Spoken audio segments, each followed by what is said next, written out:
Hello mga dungo! Welcome back ulit sa aking channel. Kagagaling ko lang po kumuha ng padala ng aking mister. Hindi po pera ha mga dungo, kundi bag na puno ng mga marurumi niyang damit. At nang binuksan ko ang bag ay may nakita ako. Akala ko mang inasal. Yun pala ay mga dilata at may isang sabong panligo. Yay! Matutuwa na naman ang anak ko nito. Favorite niya mga prito. At nang tinignan ko kung ano ang laman nito ay 4 na sausage at saka isang spam. Tara na mga dungo, alisin na natin yung mga marumi sa bag. At nang malabhan na, isa-isahin natin mga dungo yung bulsa, baka may naiwan na pera. Minsan kasi mga dungo may naiiwan siyang pera sa mga bulsa niya. Hindi ko naman na sinasabi sa kanya, syempre pera ko na yon. Pambili ng merienda. Naku, mukhang bukya yata mga dungo.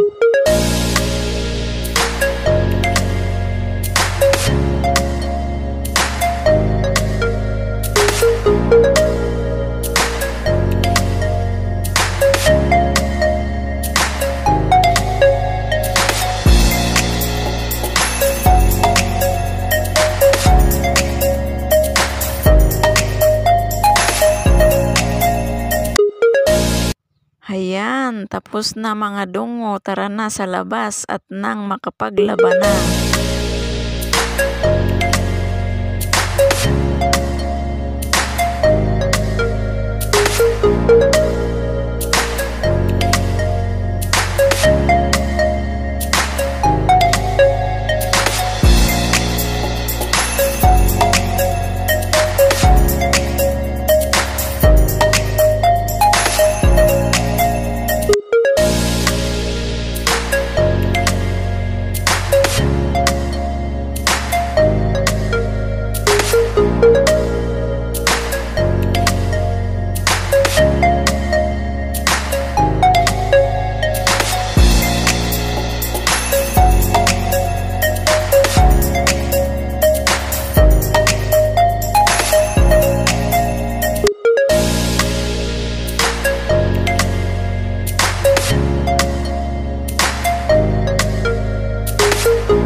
tuyo na po ang ating mga linabhan. Ngayon naman po ay tutupiin na natin at ihahanda na natin para ipadala ulit sa kanya. Hindi naman araw-araw ganito mga dungo, mga 2 times a week lang. At kung minsan naman po ay siya rin ang naglalaba doon.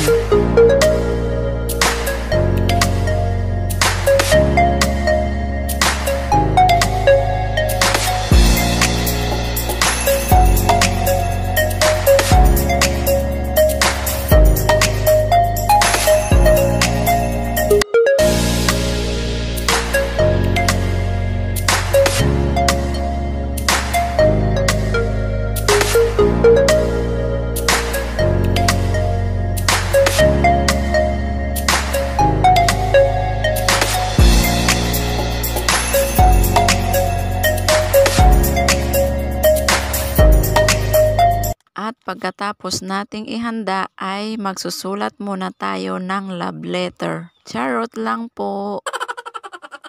Lalagyan po natin ng pangalan para alam po ng pagpapadalhan ko kung saan niya dadalhin o iiwan ang bag para doon na kukunin ng mister ko.